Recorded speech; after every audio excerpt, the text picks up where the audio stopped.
Good afternoon, members of the press. This will be the briefing concerning the 85 Route 1 bypass fire at the Days Inn. At this time, I would like to introduce the fire marshal from the great state of Maine, Rich McCarthy. Thanks, Chief. Thank you, everybody, for coming.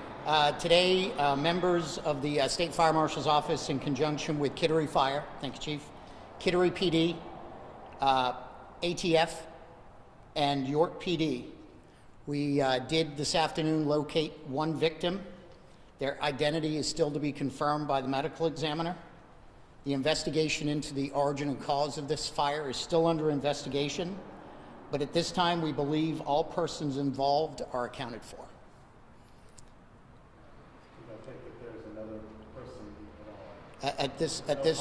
At this point, we do not know. So there's just one victim that was found? Correct, one victim. Where are they set up with their male or female? We do not know at this point. Say roughly where in the building? The location is, Chief, would you identify that as, you called that the A side? Yeah, we actually set up the fire attack on the south side of the building, which is the 200-foot long. That made the A side.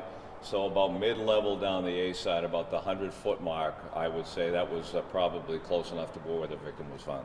Around what time did you discover that there was a body? Around 2:15 this afternoon. Was it in a room? We are unsure of that at the moment. As I said, the investigation is still continuing. Was it in the area, Chief, where you said it was really extremely hard to reach and you had to pull your fire squad away? Yeah, that was definitely in the area of biggest burn in the building. It was the area my firefighters were trying to make an attempt to get to at the first 3 or 4 minutes of the fire. Is that a hallway area or an office? It looked like there was an office in the... Hard to tell at this point in time. It was totally destroyed in that area. Is there any kind of investigation pending into the owners of this hotel? At this point, no. What about the cause of the fire itself? That the investigation will continue. So We don't have an origin of cause at this time. The K-9 that's here, is that trained in anything special? Yes, that is Cheeto, one of our K-9 units, and that is a State Farm dog, and we had the dog run, and it is a specially trained accelerant dog. Maybe, Chief, you could probably elaborate a little bit more on this, on the record keeping done by the hotel, the fact that there was no guest list. I think we were digging a little bit and found that is in violation of some state statute that they are supposed to keep some list current. In your mind, does it violate that, or are you still kind of pending that? That was a problem for us to start to determine what we had for potential clients in the building. There is a Code 101, NFPA calls for in inns and motels to be able to keep that desk type of information available. It's not covered by the state fire marshal or town ordinance. It's actually in DHS. What section again, Rich? It's within DHS rules. Yeah, DHS rules. It says they have to do it. It was not being done. Are you able to rule in or out any suspicion here? At this point, the investigation is continuing. Is it known now how many people were staying in the hotel at the time of the fire and how many evacuated? That would be best answered by the fire marshal's office. They did try to, with the owner, make contact through the owner's recollection of how many people he had in it, and it was a process they went through beginning immediately when they got on site yesterday afternoon. And that proceeded right until they went home last night at about 10 o'clock, and then immediately up again this morning to chase down where those people were that were identified through the owner of the building. Is there a chance with the severity of this fire that we may not be able to identify who was there, the victim? We will have to wait to see with the ME's their investigation, and as I said, further information will come out once we get that done. Were all the employees of the inn accounted for? Yes. So it's got to be a guest. Thank you. We were told there were people who kind of stay there longer term, including 3 people from the naval shipyard. We spoke with one of them today. Have they been all accounted for? Yes, I believe they have. I know for a fact that we had 4 visiting shipyards in Puget Sound Naval Shipyard that were working per diem at the Portsmouth Yard. They were accounted, taken, and found through the badging system, so we could determine they were checking in and out of the shipyard at times different from when the fire was originated. So we were able to chase those people down. You can't tell whether this person, the victim, was trapped in the room or trying to get out in the hallway, or just by the... This area, other than being able to determine it was between a basement level and a first floor level, is completely destroyed. There are no walls. If you would look at the plan of the building that we were able to pull together from the plans that we had on the back side of the doors, you would assume by that plan that there would be rooms and hallways, but it's possible to determine by the total destruction of that area where the victim was. What about the older code violations back in 2018, 2019? Obviously something you're looking into. Back in that period of time, code, Town of Kittery Code Officer, Kittery Fire Chief, identified several code violations at 85 US Route 1 bypass. They included problems with installation of propane-fired heating systems, which we brought Peter Holmes, who was the fuel board at that time in our area, and had him deal with that. We had problems with the alarm systems not working. They were not functioning. We had problems with fire doors not closing, and we had problems with access and egress.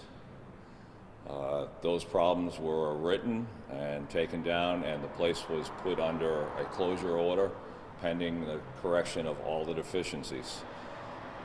I don't know exactly how long there were no clients in the building, but it was an extensive period of time that they went through to bring themselves back up to code. Every one of the code violations that were found were corrected, and they were issued a certificate of occupancy after the fact. How long has it been since the last inspection? It's probably been a couple of years since the last inspection. A couple of years sounds like a long time. Yeah, well, it's also COVID, and it's kind of hard to get out and do that kind of amount of inspections that you would need in that kind of environment. Are there any things that you may have been able to single out or narrow down, at least for a cause? Any, like maybe 3 or 4, 2 or 3? I'm going to echo what Rich says. It's too early to determine that cause. They're working on it. That will come in due time. Were there any, when you check in the motel, were there computer records for people staying there? If there were, they would have to be on the cloud because everything in that area was totally destroyed. We spoke with the owner too. Has he been cooperative with you? Yes, he has been. Very cooperative. Just for the people watching back at home, can you visualize how devastating this fire was for the interior, for your crew going in there and looking through? I mean, can you illustrate that a little bit about how devastating it looked from the inside? Would you repeat that again, please? Can you visualize how severe this fire was for your crew to battle? Yes, it was a very difficult fire. It was a challenging fire. You understand that we had 30 knot winds. That fire was fanned by the winds. It had a very, very, very large start. The building is wood frame with furniture. Lots of material to burn inside that building. It is a firefighter's nightmare with individual rooms and hallways and everything else. So trust me when I say that I was extremely hesitant when I sent my firefighters into that building to go make that initial primary search. And when I say that they went into that building on an initial primary search, they went into that building with no protection. They had their SCBAs on and their bunker gear on. They did not have a handline. We were given pretty distinct information telling us to a room number that they thought that we could possibly find somebody if we got in there, and we did that. They made every effort to get there, And about 3 minutes into that, they reported back that they were unable to get any further up. They were about 2 to 3 rooms away from that room that was called for. And when they came out, I initiated an all-out, and that was a defensive mode after that. Is that the same area where this victim was found? No, actually. We have found out since then that some of the information we received on that thing was a little bit off. Do you know if the sprinklers went off? There are no sprinklers in the building. The owner thought that everyone was accounted for. Does he know that there was a body found, and what was his reaction? The owner? The owner of the hotel. The manager of the hotel. At this point, we had not had any contact with the owner to notify them of this. This was our first notification to you folks. Did you know, though, early on that there could be somebody in there, and that's what you're looking for pretty much all day today? With people being unaccounted for, you have to. It's a two-prong attack. You're trying to find them. Hopefully, they're out walking around. They've fled the building, gone someplace. They're gone with family. So the fire marshal and Kittery police were very diligent in trying to track down all occupants of this building. But at the end, when they still can't find it, that becomes into the search throughout the areas, and that's when the deceased was found. Any possible charges? You said that's still under investigation. Still under investigation. I'm sorry, did that dog lead you to the body? The dog had no hits. The dog was a accelerant dog, not a cadaver dog. What will the search efforts look like from here over the next few days, few hours? Just going through the site. I don't know if I can answer that. Try it a different way. What do you anticipate it will look like for your department going through the site over the next few hours? The next few days, well, first of all, my department is going to go through what's called a critical incident stress debrief. We will be bringing the firefighters in here. I have several young firefighters that this would be their first fatal fire. We will bring them in. We have a chaplain. We will sit down and we'll go through that debrief and discuss it, and have them understand that things like this happen, and they did everything they could, and we'll deal with that. We offer counseling and move on for that. As far as the fire department, also, we have to wake up every morning. We have to do our job, and I like to think that we do it quite well.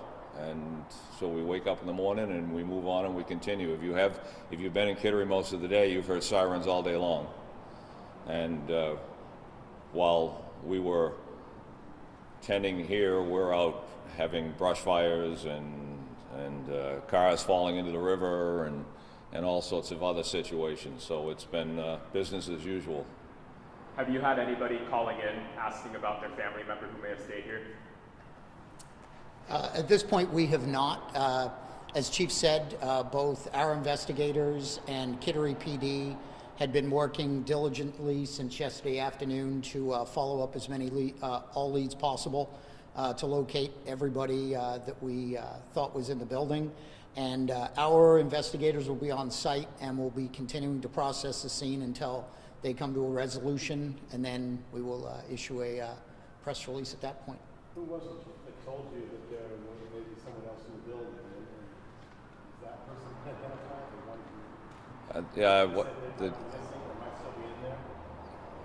The person identified there was a possibility of the person that we went searching for at the beginning. I don't think he understood what he was asking or trying to do. And while I appreciate the effort put forward, it was a tough situation to put those guys into that, and we weren't where we needed to be. So I'm not so sure we would have been able to get there anyways. Has anybody reached out and said, oh, I think that's my loved one, but you need to confirm the identity because of, I guess, has anybody reached out and said, I think it's, No one at this point. You don't know who it is, even though? We do not at this point, no. Do you remember when the last fatal fire in Kittery was? The last fatal fire we had in Kittery was about 3 years ago on off of Dana Avenue. We had it's a mobile home fire, and that would be about 3 years ago.